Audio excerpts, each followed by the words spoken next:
Por favor, buenos días. Vamos a dar comienzo a la sesión prevista para el día de hoy. Nos acompaña hoy don José María Aznar López, presidente del Gobierno de España durante 8 años, al que en nombre de la Comisión quiero agradecerle su disposición, que en honor a la verdad fue desde el primer momento a contribuir a los trabajos que está llevando a cabo la Comisión. Hoy nos acompaña y nosotros se lo agradecemos muy sinceramente. Para dar el comienzo a la comparecencia, tiene en primer lugar, para hacer una intervención inicial, la palabra el señor Aznar López.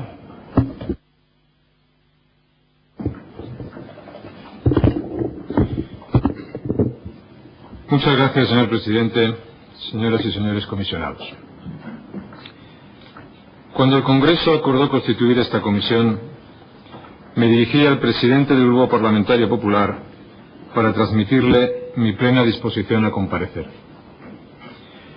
Hoy lo hago con la responsabilidad que siempre he querido imprimir a mis acciones, con el deber de cooperación con el Parlamento que alcanza a todos los ciudadanos y con un deseo auténtico de que esta comisión pueda cumplir sus objetivos en beneficio de la seguridad de los españoles y de la lucha contra el terrorismo. Como saben ustedes, no tengo cargo ni responsabilidad política alguna. No soy diputado ni senador. No tengo fuero, privilegio parlamentario ni inmunidad de ningún tipo. Tampoco los he buscado, ni antes ni ahora. Mi testimonio seguirá el mismo formato que el de todos los comparecientes que me han precedido. Quiero dejar constancia de mi apoyo, ya sin duda modesto, a la iniciativa de mi partido, el Partido Popular, y de su grupo parlamentario, al solicitar la creación de esta comisión de investigación. Me felicito de que sea el Partido Popular el que haya sentado un precedente tan relevante. Me parece una gran muestra de calidad democrática que pocas semanas después de perder el gobierno, el partido vencido en las urnas tome la iniciativa para que el Parlamento examine los terribles hechos a los que tuvimos que enfrentarnos el 11 de marzo. Hasta donde yo puedo recordar, nunca un expresidente de gobierno había comparecido ante una comisión de investigación creada a iniciativa de su partido. Seguramente ha habido también en nuestra historia reciente asuntos de relevancia para los principios democráticos, la actuación del gobierno y la responsabilidad política que, sin embargo, no han tenido el mismo tratamiento. Precisamente por ello, valoro la importancia de la iniciativa tomada por el Partido Popular y el mandato que esta comisión tiene que cumplir. A ello deseo que contribuya mi testimonio.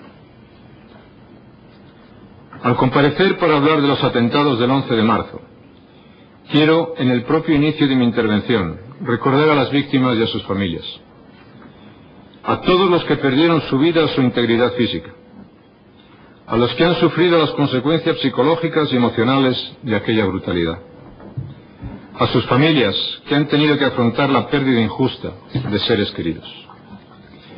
Quiero recordar en ellas a las víctimas de todos los terrorismos que hemos sufrido, igualadas todas por la brutalidad y la injusticia de su sacrificio y su dolor. Todas son acreedoras de nuestra solidaridad y nuestro apoyo. Ninguno podremos olvidar, nadie debe olvidar las imágenes que contemplamos el 11 de marzo. La memoria de las víctimas ha sido un impulso moral y político determinante en la lucha contra el terrorismo. Tanto su recuerdo como los valores que las víctimas representan, estoy convencido que deberán seguir guiando los esfuerzos para librar a nuestras sociedades de la peor amenaza que hoy tienen que afrontar. Siempre he creído que la lucha sin descanso contra el terrorismo, sin tregua y sin concesiones, es nuestra gran deuda, la deuda permanente con los que han muerto por el odio y el fanatismo criminal de los terroristas. El 11 de marzo, 3 días antes de unas elecciones generales, España sufrió un horrible ataque del terrorismo islámico que significó el asesinato de 192 personas, cientos de heridos y una brutal conmoción de la sociedad. ¿Qué hizo el gobierno que yo presidía? Pues bien, sin temor a que la realidad de aquellas horas me desmienta, el resumen de la actuación del gobierno es que en 60 horas, primero, el gobierno garantizó la normalidad de la vida ciudadana. Segundo, el gobierno movilizó todos los medios para asegurar la atención y la asistencia a las víctimas y sus familiares. Tercero, el gobierno impulsó la investigación rápida y eficaz de las fuerzas y cuerpos de seguridad del Estado, que 2 días después de los atentados llevó a la detención de varios de los presuntos autores materiales. Cuarto, el gobierno informó con una celeridad y una transparencia sin precedentes en una investigación de estas características. Quinto, el gobierno aseguró las condiciones necesarias para que el domingo día 14 se pudieran celebrar con normalidad las elecciones generales, como así ocurrió. Evidentemente, nada de esto habría sido posible sin el trabajo ejemplar en lo profesional y en lo humano de los responsables de los distintos servicios públicos que tuvieron que intervenir. Sin el admirable sentido cívico y la solidaridad de los madrileños, y sin la cooperación y la extraordinaria capacidad de gestión demostrada por las administraciones autonómica y municipal de Madrid. Ambas administraciones hicieron frente a una situación de extraordinaria gravedad con un acierto unánimemente reconocido dentro y fuera de nuestro país. Sin perjuicio de las preguntas a las que posteriormente deba responder, quisiera reconstruir algunos puntos que considero relevantes en aquellas horas. El jueves 11 de marzo, 8 minutos después de producidas las explosiones, el ministro del Interior me informa de los hechos. Lo que en aquel momento era todavía difícil de evaluar en sus consecuencias, pronto desvelaría sus brutales efectos criminales. Se me acusó de estar ansioso por atribuir a la banda terrorista ETA la autoría de la masacre. Si esto fuera así, hay que reconocer que otros se adelantaron. Antes de las 9 de la mañana, el secretario general del Partido Socialista, en una cadena de gran audiencia, declaraba: ETA ha intentado intervenir en la campaña. Poco después, el presidente del gobierno vasco, el señor Ibarretxe, a las 9:35 de esa mañana, sin comunicación previa ni con el Ministerio del Interior ni con la presidencia del gobierno, realizaba una declaración institucional, y subrayo la solemnidad del pronunciamiento, responsabilizando de los atentados a la banda terrorista ETA en términos de absoluta contundencia, entre los que recuerdo el de alimañas para calificar a los terroristas de esta organización. Un calificativo que, por cierto, me parece muy acertado por parte del señor Ibarretxe. El ministro del Interior celebra una conferencia de prensa a la 1:30 de la tarde. Es la primera ocasión en la que el máximo responsable de la lucha antiterrorista se pronuncia sobre el atentado. Señoras y señores comisionados, el gobierno, a través del ministro del Interior, atribuye formalmente la autoría a la banda terrorista ETA 6 horas después de producido el atentado. Y lo hizo de acuerdo con el criterio unánime de los responsables de la lucha antiterrorista y contando ya con el análisis de nuestros servicios de inteligencia, que luego se materializarían en su nota de las 15:51. Quiero añadir sobre este particular que a lo largo de la mañana, en la conversación que mantuve con el entonces candidato a la presidencia del gobierno por el Partido Socialista, en la información y el análisis que recibí de los responsables de la lucha antiterrorista, así como de la valoración que hacían de los atentados los servicios de inteligencia extranjeros, era la banda terrorista ETA, y no el islamismo, la línea sobre la cual trabajar. En el mismo sentido, el Partido Socialista hizo llegar al gobierno su misma convicción en la tarde del jueves día 11, citando información que había recibido del gobierno vasco en el sentido de atribuir a la banda ETA la responsabilidad del atentado. En la tarde del jueves día 11, como bien conocen sus señorías, se realiza la investigación sobre el contenido de una furgoneta hallada en Alcalá, en la que aparece una cinta comercial con grabaciones del Corán y varios detonadores. A las 16:45, el ministro del Interior me informa de la inspección ocular de la furgoneta, y no será hasta última hora de la tarde cuando se obtiene toda la información, que es inmediatamente comunicada a la opinión pública por el ministro del Interior a las 20:20 de esa misma tarde.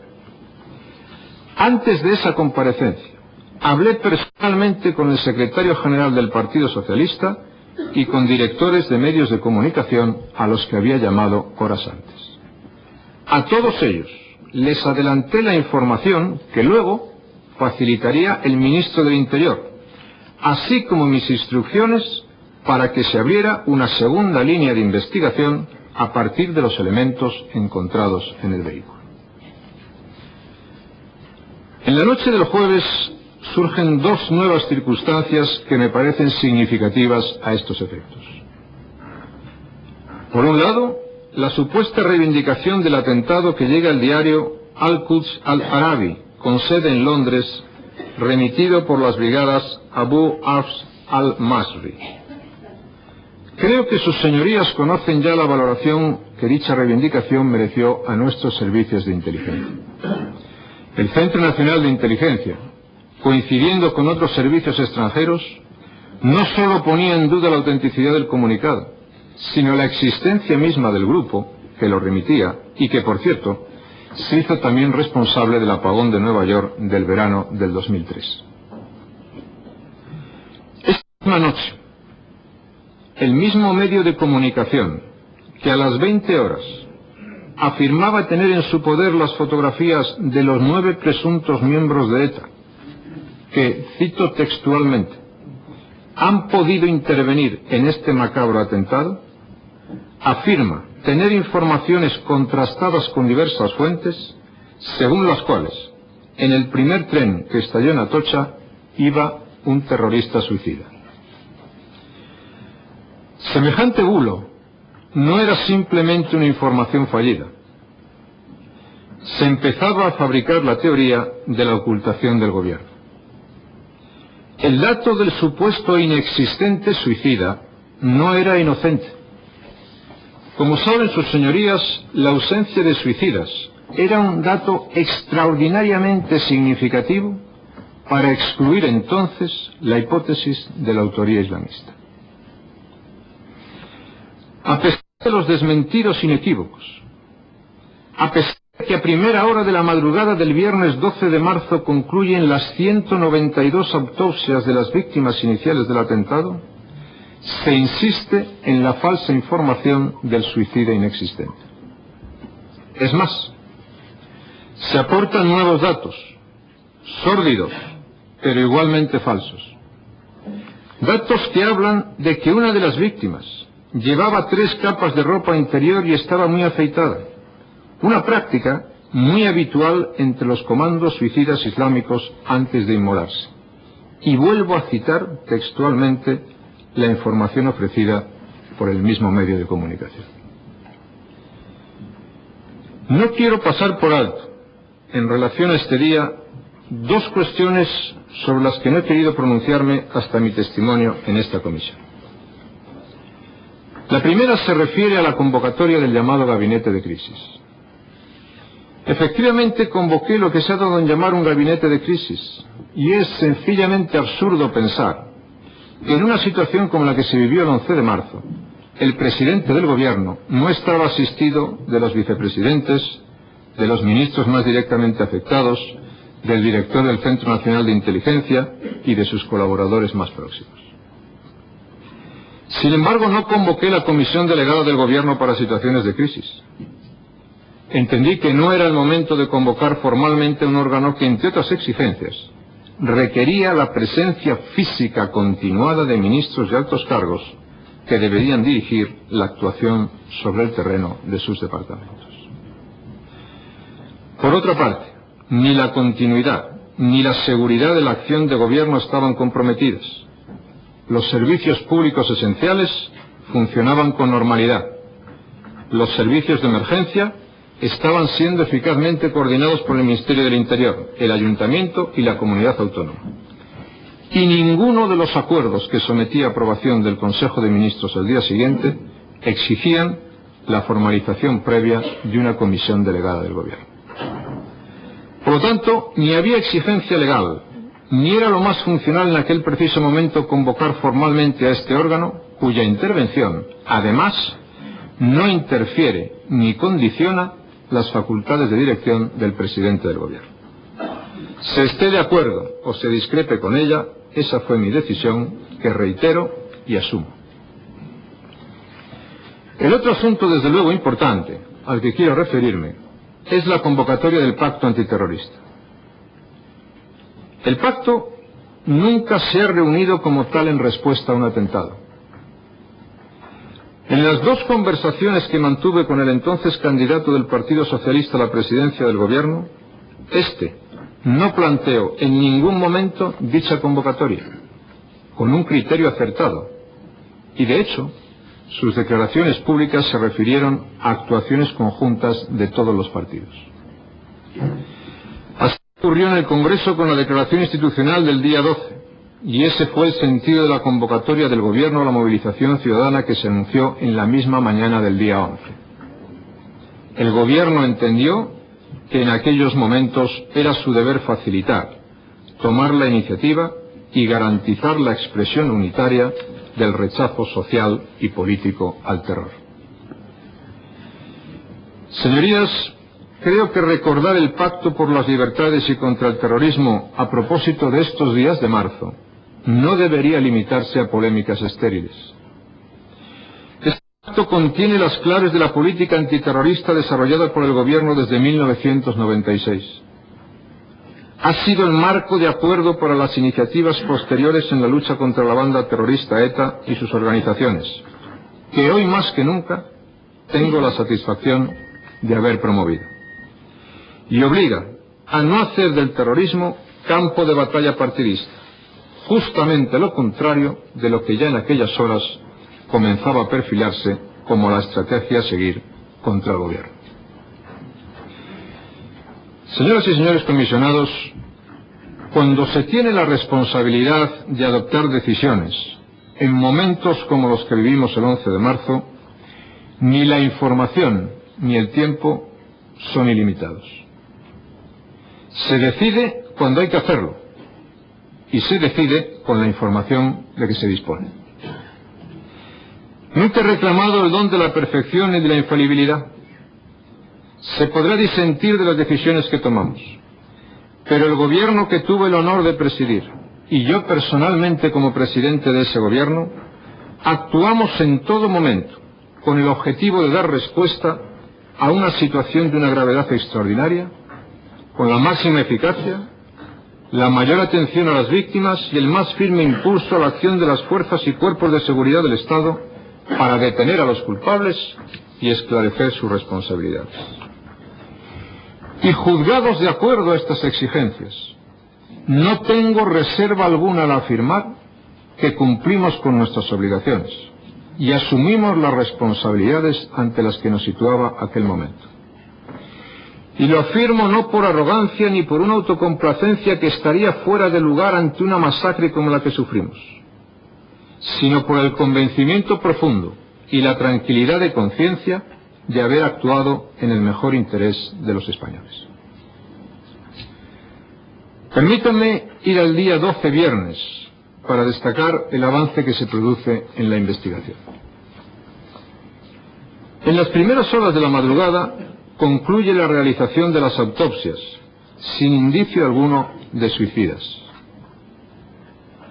También a primera hora de la madrugada, a las 2:40 de la madrugada, el hallazgo de una mochila sin estallar y la posterior desactivación y análisis del contenido de aquella aporta nuevos datos sobre la realización de los atentados. Quisiera recordar que ese mismo viernes el Consejo de Ministros aprueba la ampliación del Fondo de Indemnización a las Víctimas del Terrorismo y adopta el acuerdo de ofrecer a los extranjeros víctimas del atentado o familiares de víctimas un procedimiento extraordinario de regularización o nacionalización. El Gobierno mantiene su decisión de máxima transparencia. Después del Consejo de Ministros, soy yo el que comparezco. Por la tarde, una hora antes del inicio de las manifestaciones, el ministro del Interior comparece en conferencia de prensa para informar del desarrollo de la investigación policial. Sus señorías han tenido la oportunidad de escuchar e interrogar, entre otros, a los directores generales de la Policía y de la Guardia Civil, al secretario de Estado de Seguridad y al propio ministro del Interior. A sus testimonios me remito en lo que afecta a la investigación de las fuerzas y cuerpos de seguridad del Estado. Ya para entonces empezaba a estar claro que el Gobierno no solo tenía que hacer frente a la trágica situación creada por los atentados a pocas horas de unas elecciones generales, debía afrontar también un monumental empuje manipulador de los que vieron en aquellos momentos no la conmoción de la sociedad ante una tragedia, sino la gran oportunidad que hacía tiempo habían dado por perdida. Debió ser casualidad, pero el candidato a la presidencia del Gobierno por el Partido Socialista, que en la tarde del día anterior, en nuestra segunda conversación, me decía que le daba igual que hubiera sido la banda terrorista ETA o Al-Qaeda, esa misma mañana, en una emisora de radio, no me pregunten cuál, afirmaba que la respuesta política sería distinta si fuera ETA que si fuera Al-Qaeda. Los que quieran repetir sus descalificaciones de siempre creerán tenerlo fácil. A esos quiero decirles que ni he puesto ni pongo en cuestión los resultados electorales, ni la legitimidad democrática del Gobierno, ni nada de lo que habitualmente se me acusa de poner en cuestión. Simplemente dije y sostengo que partidos de la oposición y medios de comunicación conocidos por su delirante obsesión contra el gobierno del Partido Popular mintieron, fabricaron una gran mentira en torno a la gestión del gobierno, jugaron a desestabilizar y tuvieron su papel en una jornada de reflexión utilizada para alentar el acoso organizado contra un partido democrático, responsable todavía del gobierno de la nación, en uno de los momentos más difíciles que podemos recordar y a pocas horas de unas elecciones generales. Quisiera apoyar esta afirmación en algunos hechos. En primer lugar, la falsa información de los suicidas dirigida a desacreditar la gestión del gobierno e introducir lo que, de haber sido cierto, habría sido un elemento determinante para concluir la autoría material islamista de los atentados.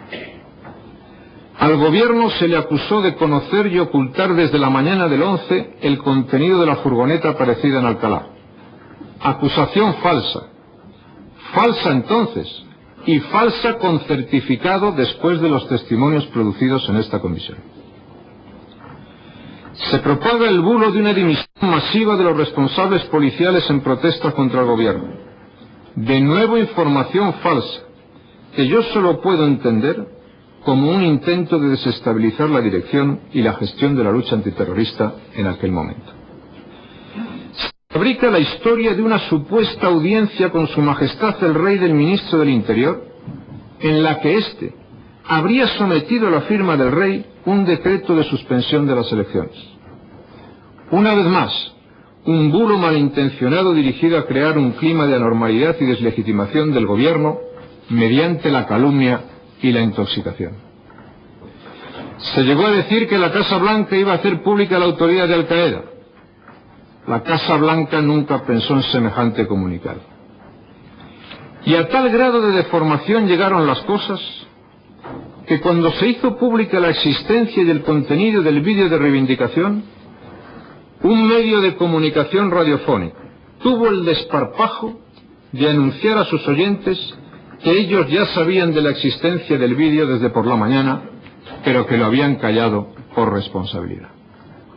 Es decir, el gobierno habría ocultado durante todo el día otro elemento que podría ser determinante para atribuir la autoría material islamista, exactamente igual que los supuestos suicidas. Pues bien, la policía científica estableció la grabación del vídeo a las 17 horas y 2 minutos de la misma tarde del sábado día 13, dato que se aportó a la instrucción sumarial. Por paradójico que resulte, esta estrategia fabricada con falsas imputaciones de ocultación y mentira contra el gobierno culminaba precisamente el día en que se producían las primeras detenciones ordenadas por el magistrado instructor de la Audiencia Nacional. Este resultado inicial, que era el más tangible de un gran esfuerzo de investigación eficaz en todas las direcciones, por sí mismo, y quiero dejarlo claro, no resolvía la cuestión de la autoría material de los atentados, ni permitía, por sí mismo, abandonar la hipótesis de la autoría o implicación de la banda terrorista ETA.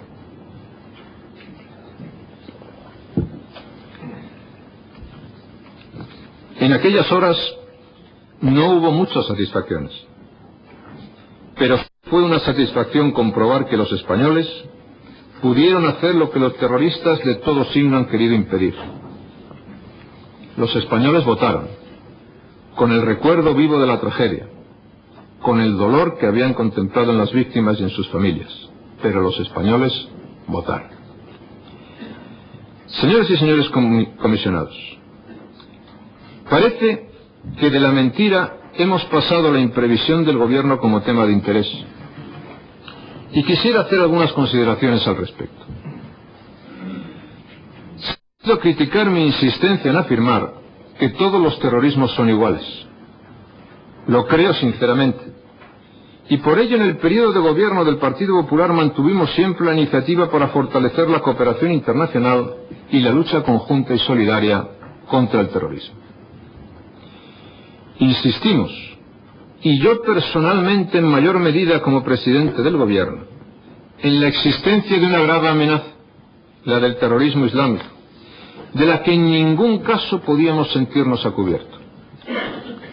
Detrás, y en muchos casos por delante, de todos los avances que se han producido en la lucha contra el terrorismo en el ámbito de la Unión Europea, estuvo la participación, la iniciativa y siempre el empuje decisivo del gobierno que yo presidí. En la lucha contra el terrorismo a escala global, España ha promovido la reforma y el fortalecimiento del Comité Antiterrorista de la ONU, hoy dirigido por un español. Ante este órgano, creo que hasta la fecha he sido el único jefe de gobierno en hablar. Y ante él propuse medidas concretas como la creación de una lista universal de organizaciones terroristas, la incorporación de programas de asistencia contra el terrorismo a la política de cooperación al desarrollo y la creación en las Naciones Unidas de un foro en el que las víctimas tuvieran presencia y voz. En lo que se refiere a la lucha en el ámbito nacional, creo que las cifras dan una buena indicación de la acción y la eficacia policial y judicial contra el terrorismo islámico antes del 11 de marzo. Dotamos y mejoramos a nuestros servicios policiales y de inteligencia para que pudieran hacer frente mejor a sus responsabilidades. No quiero dejar de recordar que fue el gobierno del Partido Popular el que dotó a los servicios de inteligencia de un marco legal de actuación, con el consenso, por cierto, del Partido Socialista. Fue el gobierno del Partido Popular el que reformó las estructuras de los servicios de inteligencia, nombró para dirigirlos a un civil independiente con amplio conocimiento del mundo árabe y aumentó sustancialmente las dotaciones presupuestarias y de personal en los 2 últimos años. Esta reforma crea la Directiva Nacional de Inteligencia para coordinar los esfuerzos en esta materia, definir objetivos y promover la coordinación. Lo que queda claro cuando se habla de imprevisión es que la lucha contra el terrorismo islámico, llevada a cabo por el gobierno, los jueces y las fuerzas y cuerpos de seguridad del Estado, no contó en momentos importantes con la solidaridad de los principales partidos de oposición y muy singularmente del Partido Socialista. La amenaza del terrorismo islámico se banalizó, fue ridiculizada y simplemente se rechazó porque no encajaba en el guión que había que seguir en la oposición al gobierno. Para la oposición, cuando el gobierno hablaba de la amenaza terrorista islámica, exageraba, o peor aún, mentía para justificar sus decisiones de política exterior. Y cuando el terrorismo actuaba matando españoles, lo único que interesaba era acusar al gobierno de ser el responsable político de los atentados. Unas veces, el gobierno mentía sobre la gravedad del terrorismo islámico solo para justificar su política exterior. Ahora, esos mismos dicen que el gobierno estaba obsesionado por la lucha contra la banda terrorista ETA y no dio al terrorismo islámico la gravedad que tenía. Sobre este punto, quiero dejar muy claro que nunca aceptaré tener que pedir disculpas por haber hecho de la lucha contra el terrorismo de la banda ETA la prioridad de mi gestión. Y nunca aceptaré tener que pedir disculpas por comprometer toda la energía de los gobiernos que yo he presidido en la derrota de un terrorismo que ha puesto en peligro nuestra democracia, que ha causado 900 víctimas, miles de heridos, destrucción y dolor durante 4 décadas. De la misma manera, afirmo sin ninguna reserva mi apoyo incondicional a las fuerzas y cuerpos de seguridad del Estado, que es una de las claves esenciales de cualquier política antiterrorista que quiera triunfar. Podemos y debemos preguntarnos si hay algo a nuestro alcance que nos haya permitido hacer más contra el terrorismo. Todo asesinato, toda víctima, debe provocar esa pregunta. Yo también me la he hecho. Después del 11 de marzo y también antes del 11 de marzo, cuando caían asesinados servidores del orden, cargos públicos, trabajadores, compañeros de mi partido muy queridos para mí. Una pregunta que por simple instinto de supervivencia yo también me hice cuando atentaron contra mí. Pero ninguna actuación individual, que yo ni siquiera pretendo juzgar, ni el deber de mejorar siempre la eficacia de la lucha antiterrorista, desmienten la trayectoria ejemplar de nuestros cuerpos de seguridad, su prestigio y el reconocimiento que merecen. Cuando se trata de cómo luchar más eficazmente contra el terrorismo, de cómo fortalecer la seguridad de todos, de cómo garantizar el ejercicio libre de las libertades por todos los ciudadanos, se puede orientar el debate hacia el pasado o hacia el futuro. Yo personalmente no eludiré ni lo uno ni lo otro, aunque creo que haríamos mejor en fijarnos en los riesgos que nos esperan. ¿Serviremos mejor a los intereses de los españoles si somos capaces de responder a las inquietudes y a los riesgos de nuestra época con unidad? Si cooperamos en una alianza sólida de naciones democráticas, si reforzamos la defensa de nuestros valores, si en vez de ridiculizarla, apoyamos la acción del Estado de Derecho y de los que trabajan por nuestra seguridad. Señor Presidente, señoras y señores comisionados, después del peor atentado terrorista sufrido por nuestro país, a un gobierno democrático se le ha exigido demostrar su inocencia frente a una acusación agresiva, sectaria, antidemocrática y falsa, no solo sobre su gestión, sino sobre el respeto a los principios democráticos, a la Constitución, al proceso electoral y a las instituciones. Creo que el precedente de esta agitación no puede ser peor, más aún en un país que recuerda a cientos de víctimas asesinadas durante muchos años de brutalidad terrorista. Pero este precedente ha sido establecido, y ha sido establecido por aquellos que prefirieron buscar ventajas partidistas, por los que buscaron atizar el sectarismo, y por todos los que no quisieron desaprovechar la oportunidad de manipular los sentimientos de la sociedad española en aquellos terribles momentos. Esta ocasión ha escuchado numerosos testimonios, y los que no ha podido escuchar son los que han vetado a otros, no el Partido Popular. Se buscaba la pistola humeante de la supuesta mentira del gobierno que yo presidía, la prueba concluyente que le inculpara ante la sociedad. Después de meses de investigación, de tantas horas de testimonio, esa evidencia no ha aparecido. No diré aquello de que no hay pruebas ni las habrá.